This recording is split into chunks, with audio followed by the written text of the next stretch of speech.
বছরের শেষ দিনে কেন্দ্রীয় সম্মেলন ঘিরে সোহরাওয়ার্দী উদ্যানে বিশাল এই জমায়েত বাংলাদেশ ইসলামী ছাত্র শিবিরের। সম্মেলনের প্রথম অধিবেশনে ছাত্র শিবিরের সভাপতি মঞ্জুরুল ইসলাম বলেন, কিছু কুচক্রী মহল এখনও চাঁদাবাজিতে লিপ্ত।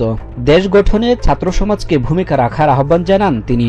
ছাত্র শিবিরের সম্মেলনে বক্তব্য রাখেন দেশি বিদেশি ছাত্র সংগঠনের প্রতিনিধি সহ জামায়াত ইসলামের কেন্দ্রীয় নেতারা। সম্মেলনে প্রধান অতিথির বক্তব্যে জামায়াত ইসলামের আমির ডাক্তার শফিকুর রহমান বলেন, যারা ক্ষমতার জন্য নিজ দেশের মানুষের উপর গুলি চালাতে পারে তারা কখনো রাজনৈতিক দল হতে পারে না।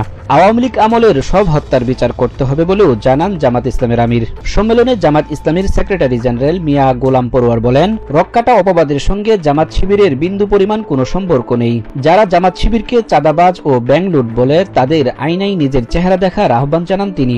সম্মেলনে যোগ দিয়ে জাতীয় নাগরিক কমিটির মুখ্য সংগঠক সার্জিস আলম বলেন, কেউ কোনো দিন সত্যকে চাপিয়ে রাখতে পারে না। শেখ হাসিনা আলেম ওলামাদেরও হুমকি মনে করে তাদের হামলা মামলা ও নির্যাতনের মাধ্যমে হত্যা করেছে। এই অভ্যুত্থানে রাজপথে থাকা, পরামর্শ দেওয়া,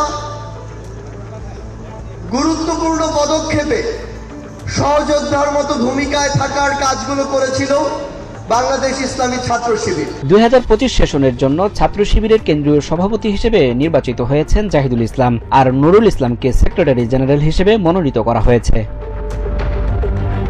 Sajjad Hussain, TVN 24 news desk.